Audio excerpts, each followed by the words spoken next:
Hi friends, welcome to my channel. இன்னைக்கு நம்ம வீட்லயே வந்து சுவையான பர்ஃபி எப்படி ரெடி பண்றதுன்னு பார்க்கலாம். இது ஹோம்மேடா இருக்கறனால நல்ல நம்ம வந்து ஹெல்தியாவும் நம்ம வீட்ல ஒரு ஸ்நாக்ஸ் செஞ்ச மாதிரியும் இருக்கும். சூப்பரான ரெசிபி. வாங்க நம்ம வீடியோக்குள்ள போய் இதை எப்படி செய்யறதுன்னு பாப்போம். சேனலை ஃபர்ஸ்ட் டைம் பார்க்குறீங்கன்னா சப்ஸ்கிரைப் பட்டனை கிளிக் பண்ணிக்கோங்க. அப்படியே பக்கத்தில் இருக்கிற பெல் பட்டனையும் கிளிக் பண்ணிக்கோங்க. அப்போ தான் நான் போடுற உடனுக்குடன் நோட்டிஃபிகேஷன் வரும். வேர்க்கடலை பர்ஃபி செய்கிறதுக்கு நம்ம ஒரு கப்பு தோல் உரித்த வேர்க்கடலைக்கு நமக்கு வந்து 3/4 கப்பு வெல்லம் வந்து தேவைப்படும். ஸோ இதுதான் வந்து அதுக்கான கரெக்டான கன்சிஸ்டன்சி. ஸோ நீங்கள் எவ்வளோ எடுத்துக்கிறீங்களோ அந்த ஒரு கப்புக்கு 3/4 கப் எடுத்துக்கோங்க. ஸோ ஃபஸ்ட்டு வந்து ஒரு கடாயில் நம்ம வந்து வெல்லத்தை உருகி எடுத்துக்கலாம்.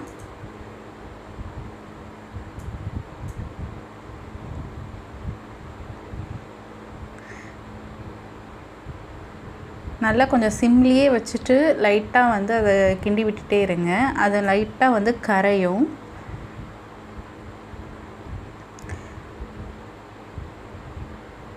கொஞ்சம் கொஞ்சமாக வெல்லம் வந்து கரைய ஆரம்பிக்குது. ஸோ இது வந்து ஒரு லைட்டாக ஒரு பாகு டைப்பில் கரைஞ்சதுக்கப்புறம் 1 கப் அளவுக்கு தண்ணி எடுத்துக்கோங்க. வெல்லம் எடுத்த அதே கப் அளவுக்கு தண்ணி வந்து சேர்த்துக்கோங்க.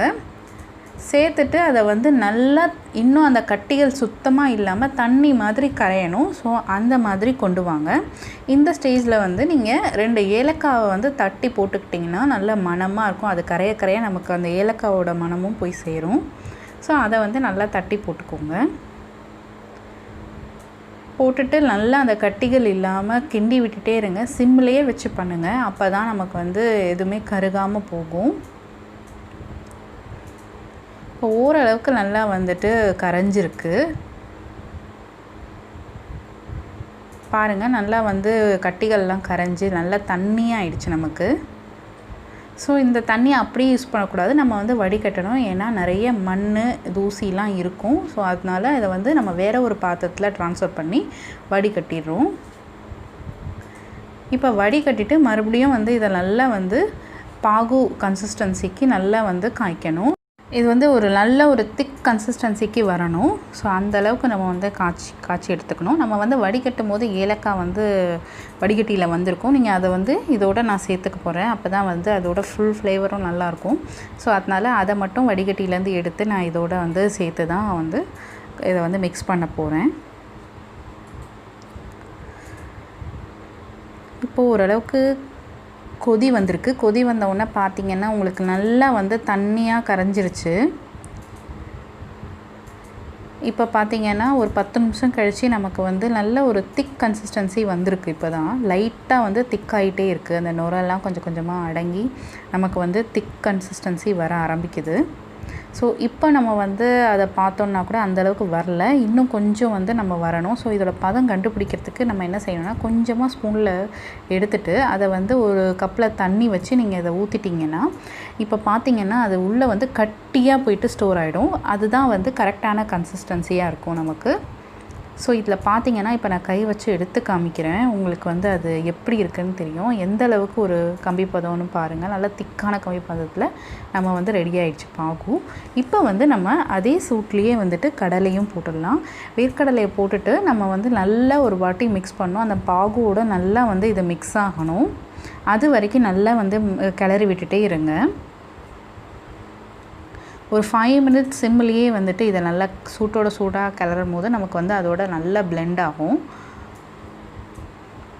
இப்போ ஒரு ஃப்ளாட்டான ஒரு தட்டோ இல்லை எதில் வந்து நீங்கள் இதை செய்ய போகிறீங்களோ அது மாதிரி எடுத்துக்கோங்க ஒரு பாத்திரம். அதில் வந்து கொஞ்சமாக நெய் ஊற்றி அதை வந்து நல்லா டேப் பண்ணி விட்டுக்கோங்க. இப்போ வந்து அந்த டேப் பண்ண அந்த நெய் கலந்த அந்த பாத்திரத்தில் இதை வந்து நம்ம ஊற்றி விட்டுடலாம் பாகுவோடு சேர்த்து. ஸோ அந்த நெய் எதுக்கு நம்ம போடுறோன்னா நம்ம வந்து ஈஸியாக வந்துட்டு நம்ம வந்து அதுலேருந்து எடுக்கிறதுக்கு அந்த பாத்திரத்துலேருந்து எடுக்கிறதுக்காக தான் நம்ம நெய் தடவுறோம். ஸோ இப்போ இது எல்லாத்தையும் வந்து இதில் சேர்த்துட்டு நல்லா வந்து ஒரு வாட்டி டேப் பண்ணி விடுங்க. அது அங்கங்கே கட்டி மாதிரி இல்லாமல் அதை வந்து நல்லா ஃப்ளாட்டன் பண்ணி டேப் பண்ணுங்கள்.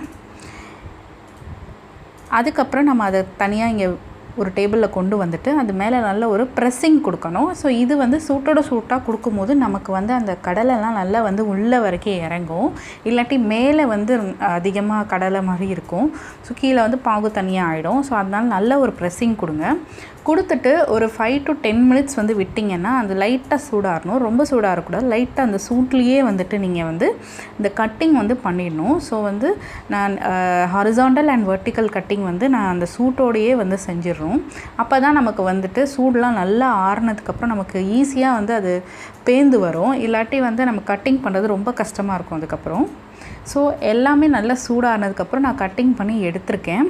அதை தான் இந்த பவுலில் உங்களுக்கு காமிக்கிறேன். பாருங்கள் எந்த அளவுக்கு நமக்கு வந்து சூப்பராக கிறிஸ்பியாக வந்திருக்கு. இதை நீங்கள் ஃப்ரிட்ஜில் ஸ்டோர் பண்ணி நல்லா சாப்பிட்டுக்கலாம். எவ்வளோ நாள் வேணால் வச்சு சாப்பிட்டுக்கலாம். அவ்வளோ சூப்பராக இருந்தது. இருக்க ரொம்ப சுவையாக இருந்தது. இதை மிஸ் பண்ணாமல் இந்த ரெசிபியை நீங்களும் உங்கள் வீட்டில் ட்ரை பண்ணி பாருங்கள்.